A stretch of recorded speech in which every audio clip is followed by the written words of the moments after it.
Rahvas uskumatu lugu. Ei läinud kaua aega, ainult paar tundi, see on Raive juba.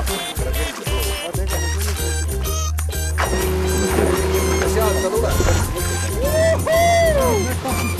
Aiva sai.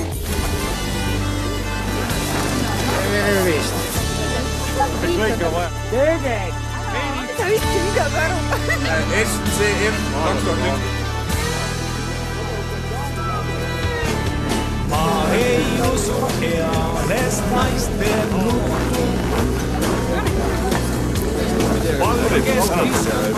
Tervist kalamehed!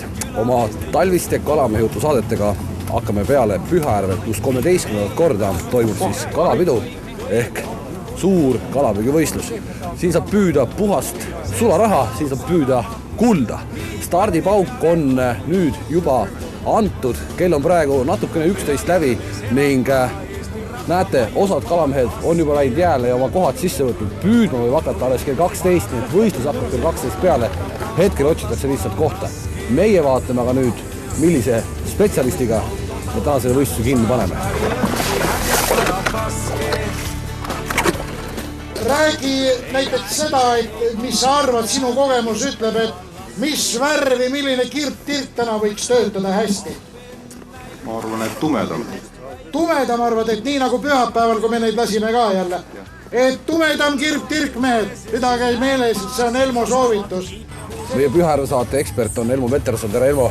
Tervist! Räägitakse, et sa oled kõikidel kalapidudel käinud vastus tõele. Jah. Vahele jätnud, ühtegi jätnud ja kuidas tulemused on olnud?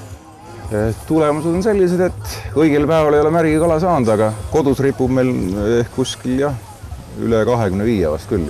Sina oled siis see mees, kes püüab need kalad ka siit ennem välja ja laseb siis uuesti järve juba märgistatud peast, et kui palju see aasta siis välja püüdi? No kuskil, ma arvan, 200 ringis. Ja märgistati siis 130 vist oli kokku või 125. 130-125 kala on märgistatud ja läheb püügiks. Okei, Elmo, laseme tema nüüd auke puurima ja kohta otsima. Ise läheme vaatame Salmo telki, millega siis Pühajärves seda kala välja sikutada. Pühajärves elab kala Eesti rahva maius pala kaske. Igast triik. Nähtus tõuseb vara võtab